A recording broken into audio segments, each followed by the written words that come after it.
To my class my dear student. আজ আমরা আলোচনা করব যে কিভাবে পৃথিবী সৃষ্টি হয়েছিল সেই সম্পর্কে। আমাদের পৃথিবীতে কোথাও রয়েছে বড় নদী, কোথাও রয়েছে বনভূমি, কোথাও রয়েছে পাহাড় পর্বত, কোথাও রয়েছে মরুভূমি, এবং কোথাও খুব গরম পড়ে এবং কোথাও খুব ঠান্ডা পড়ে। কোথাও রয়েছে বিশাল বনভূমি, কোথাও রয়েছে বিশাল ঘাসের জমি। আমাদের এই পৃথিবী সৌরজগতের তৃতীয় গ্রহ, এবং এই গ্রহেই জীবের অস্তিত্ব রয়েছে। পৃথিবী খুব সুন্দরভাবে পৃথিবীতে জীবের বসবাসের একটি উপযুক্ত পরিবেশ তৈরি করেছে। এই সুন্দর পৃথিবী কিভাবে, কেমন, কখন সৃষ্টি হলো এবং কিভাবে বা জীবের উৎপত্তি বা আবির্ভাব হলো, সে সম্পর্কে আমরা সম্পূর্ণ ইনফরমেশন জানব এই ভিডিওর মাধ্যমে। চলো প্রথমেই আমরা আলোচনা করি যে আজ থেকে 460 কোটি বছর আগে মহাবিশ্বে একটা অ্যাটম বা বিন্দু থেকে যখন বিশ্ব ব্রহ্মাণ্ড সৃষ্টি হয়েছিল, তার ভিডিও আমরা আগে আলোচনা করেছি, দেখে নেবে তোমরা। এই মহাবিশ্বে যখন সৃষ্টি হয়েছিল তখন ভীষণ একটা মহাবিস্ফোরণ হয়েছিল, যেটাকে বলা হয় বিগ ব্যাং। এর ফলে প্রচণ্ড ধূলিকণা ও মহাজাগতিক মেঘ চারিদিকে ছড়িয়ে পড়ে এবং সেগুলি ধীরে ধীরে গ্রহের সৃষ্টি হয়। মনে রাখবে, পৃথিবী একদিনে সৃষ্টি হয়নি, ধীরে ধীরে ক্রমাগত বিবর্তনের মাধ্যমে পৃথিবী সৃষ্টি হয়েছে। এবং পৃথিবী সৃষ্টির পর সূর্যের আকর্ষণে তা পৃথিবীর চারিদিকে ঘুরতে থাকে। মহাবিশ্ব সৃষ্টির সময় পৃথিবীর মাঝে থিয়া নামক একটি গ্রহ প্রদক্ষিণ করত,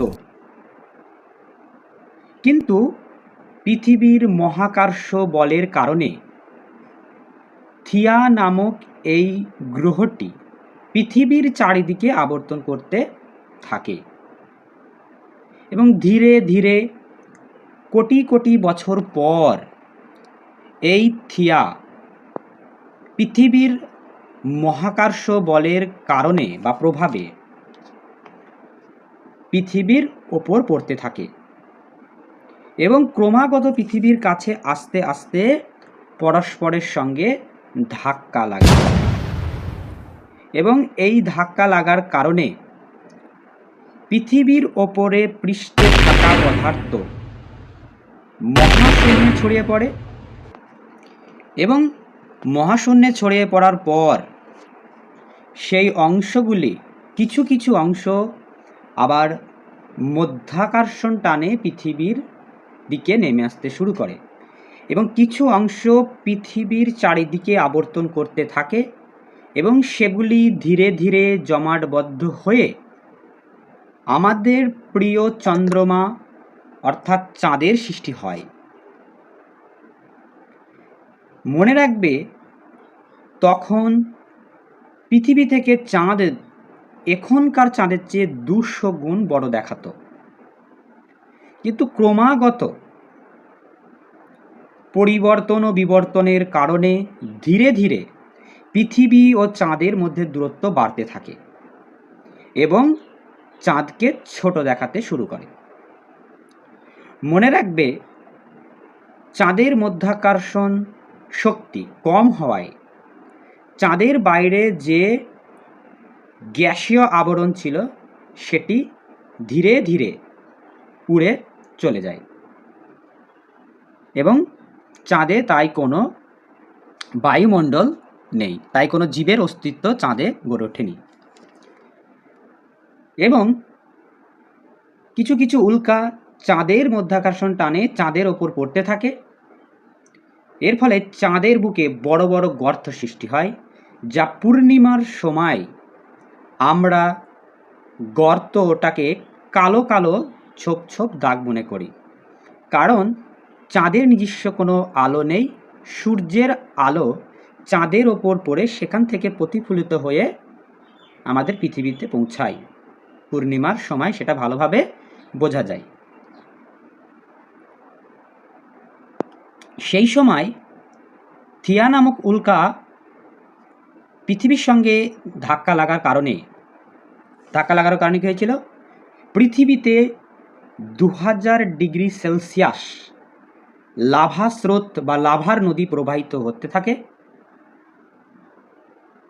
এবং এই আগ্নেয়গিরির অগ্ন্যুৎপাতের সময় বিভিন্ন গ্যাস বায়ুতে নির্গিত হয় এবং সেই বায়ু থেকে বায়ুমণ্ডল তৈরি হয় এবং এই লাভার স্রোত ধীরে ধীরে শীতল হতে শুরু করে এবং ভারী পদার্থগুলি পৃথিবীর কেন্দ্রে চলে যায়, অর্থাৎ নিফে হিসাবে লোহা নিকেলগুলি, এবং হালকা উপাদানগুলি ভূপৃষ্ঠের ওপরে বিরাজমান থাকে এবং পৃথিবীর ওপরে পৃষ্ঠ ধীরে ধীরে শীতল হয়ে ভূত্বকের সৃষ্টি করে। তারপর কোটি কোটি বছর পর মহা বিস্ফোরণের ফলে বিভিন্ন উল্কা মহাকাশে আবর্তন করতে থাকে এবং সেই উল্কা এর মধ্যে ছিল লবণ খনিজ জল। এই লবণ খনিজ জল উল্কার সাথে পৃথিবীর বুকে পড়তে থাকে। ক্রমাগত পৃথিবীর ওপর এই উল্কাপিণ্ড হতে থাকে এবং পৃথিবীর ওপরিভাগে জলমগ্ন হয়ে পড়ে এবং এই জল পৃথিবীর নিচু স্থানে সঞ্চিত হয়ে বড় বড় সাগর ও মহাসাগরের সৃষ্টি করে এবং পরবর্তীকালে পৃথিবীতে মহাসাগরের নিচে এককোষী জীব এর সৃষ্টি হয়। অনেকে মনে করে এই উল্কাপিণ্ডগুলি মঙ্গলের পার্শ্ববর্তী অঞ্চলে ঘুরত, তাই মঙ্গল থেকে কিছু প্রজাতির কোষ আমাদের পৃথিবীতে চলে আসে উল্কার মাধ্যমে। বিজ্ঞানীরা অনুমান করে যে পৃথিবীতে জীবের উৎপত্তি হয়েছে মূলত রাসায়নিক বিক্রিয়ার ফলে এবং সেই সময় এককোষী জীব থেকে বহুকোষী জীবের সৃষ্টি হয় কোষ বিভাজনের কারণে এবং পৃথিবীতে প্রচুর পরিমাণে গাছে পরিপূর্ণ হয়ে যায়। সেই সময় গাছগুলির উচ্চতা ছিল এখনকার চেয়ে অনেক বেশি, 80, 90, 100 মিটার পর্যন্ত হতো এবং এই প্রচুর উদ্ভিদ আসার কারণে বায়ুতে প্রচুর পরিমাণে অক্সিজেন তৈরি হয় ফটোসিনথেসিস প্রক্রিয়া, অর্থাৎ সালোক সংশ্লেষ প্রক্রিয়ার মাধ্যমে গাছ খাদ্য উৎপাদন করে এবং বায়ুতে অক্সিজেন তৈরি করতে থাকে এবং এই উদ্ভিদরা পরবর্তীকালে জীবের বেঁচে থাকার একটা আদর্শ পরিবেশ তৈরি করে এই পৃথিবীতে। 20 থেকে 30 কোটি বছর আগে পৃথিবীর সমস্ত স্থলভাগ একত্রিত ছিল, যাকে প্যানজিয়া বলা হয়, ও প্যানজিয়ার চারিদিকে বিশাল জলভাগ বিস্তৃতভাবে চারিদিকে বেষ্টন করেছিল, যাকে প্যানথালাসা বলা হয়। সেই সময় পৃথিবীর আবর্তন এর সময় লাগতো 21 ঘন্টা থেকে 23 ঘন্টার মধ্যে। সেই সময় কিন্তু কোষ বিভাজন চলছিল মহাসমুদ্রের নিচে এবং এই কোষের মধ্যে মূল যেটা ডিএনএ এর জন্ম হয়। কোষ বিভাজনের কারণে আমরা দেখলাম এককোষী জীব থেকে বহুকোষী জীবের জন্ম হয়েছিল। বিজ্ঞানীদের মতে উদ্ভিদ আর প্রাণীর জীব যে কোষ রয়েছে সেই কোষ অনেকটা একই রকম। সেই সময় বায়ুতে প্রচুর পরিমাণে মিথেন গ্যাস ও কার্বন ডাইঅক্সাইড গ্যাস থাকায় বায়ু অম্ল হয়ে পড়ে এবং অম্ল বৃষ্টি হওয়ার ফলে পৃথিবী ধীরে ধীরে শীতল হয়ে যায় এবং পৃথিবী আরেকবার হিমযুগ অর্থাৎ বরফের যুগে পরিণত হয়। এই সময় বায়ুতে থাকা উল্কাপিণ্ড ক্রমাগত পৃথিবীতে পড়ার কারণে পৃথিবীতে বরফ গলে পৃথিবী আবার জলমগ্ন হয়ে পড়ে। আজ থেকে প্রায় ১.৫ কোটি বছর আগে জ্বালামুখগুলি আবার সক্রিয় হয়ে পড়ে এবং এই জ্বালামুখগুলি সক্রিয় হয়ে বায়ুতে কার্বন ডাইঅক্সাইড বৃদ্ধি করে ও বরফগুলি গলতে শুরু করে। সেই সময় সমুদ্রের নিচে কিন্তু কোষ বিভাজন চলছিল, অর্থাৎ নতুন নতুন জীবের সৃষ্টি হচ্ছিল এবং পৃথিবীতে ছোটোখাটো উদ্ভিদ থেকে শুরু করে বড় বড় উদ্ভিদে ভরে গেছিল এবং আবার কিন্তু অক্সিজেনের পরিমাণ বায়ুমণ্ডলে বৃদ্ধি পেয়েছিল। জীবের উৎপত্তি থেকে এককোষী জীব থেকে বহুকোষী জীবের উৎপত্তি চলছিল। সেই সময় কিছু উভচর জীব তারা সমুদ্র থেকে স্থলভাগে পা রাখে। কোষ বিভাজনের কারণে নতুন নতুন জীবের সৃষ্টি হতে থাকে। এইভাবে পৃথিবীর জল, স্থল, আকাশে নতুন নতুন জীবের সৃষ্টি হয়।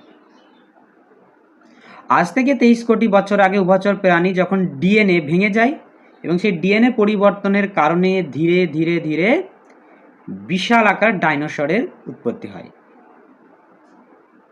এবং সেই ডাইনোসর জল, স্থল, বায়ু সমস্ত জায়গায় দেখা দিতে শুরু করে এবং এদের মধ্যে কিছু ডাইনোসর ছিল শাকসবজি খেত, কিছু ডাইনোসর ছিল মাংসাশী ছিল, কেউ শান্ত স্বভাবের ছিল, কেউ ভয়ঙ্কর হিংস্র স্বভাবের ছিল। সেই সময় কিছু কিছু প্রাণীরাও ব্যাপক ভয়ঙ্কর ছিল। মশারাও খুবই ভয়ঙ্কর ছিল, যে একটি মশা অত বড় একটা ডাইনোসরকে কামড়ে দিলে ডাইনোসরের পর্যন্ত মৃত্যু হতো। এইভাবে পৃথিবীতে একসময় ডাইনোসরের রাজত্ব চলছিল, কিন্তু হঠাৎ মহাকাশ থেকে আসা টা নামক উল্কা এসে পৃথিবীর সঙ্গে ধাক্কা খায় এবং পৃথিবীর তাপমাত্রা ব্যাপক হারে বৃদ্ধি পায় এবং জ্বালামুখগুলি আবার সক্রিয় হয়ে অগ্নুৎপাত হতে থাকে। এর ফলে জল, স্থল, আকাশে থাকা ডাইনোসরের মৃত্যু হয়। পরবর্তীকালে পৃথিবী যখন ধীরে ধীরে শীতল হয়ে যায়, এই মহাবিনাশে ২৫ কেজির কম ওজন বিভিন্ন প্রাণী বেঁচে যায়। তার মধ্যে আফ্রিকার জঙ্গলে এক ধরনের বানর এর উৎপত্তি হয় এবং এদের ক্রমাগত বিভাজনের কারণে লেজের অস্তিত্ব হারাতে থাকে। সেই সময় সেই বানর থেকে গরিলা এবং অন্যান্য প্রাণীর উৎপত্তি হয়, যাদের আমরা এপ বলি এবং এই এপ পরিবর্তিত হতে থাকে এবং ধীরে ধীরে মানুষে পরিণত হয়। কিন্তু আফ্রিকায় জলবায়ু পরিবর্তনের কারণে যখন খাদ্য সংকট দেখা দেয়, সেই সময় তারা অন্যত্রে চলে যেতে শুরু করে এবং বিভিন্ন জলবায়ুর কারণে তাদের চেহারা ও রঙের পরিবর্তন হতে শুরু করে।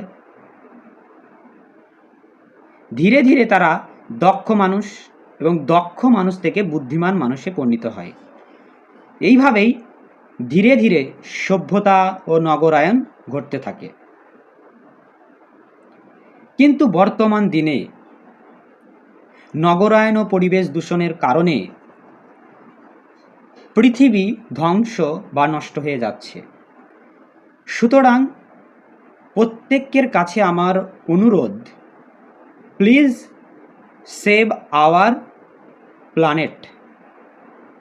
Thank you so much.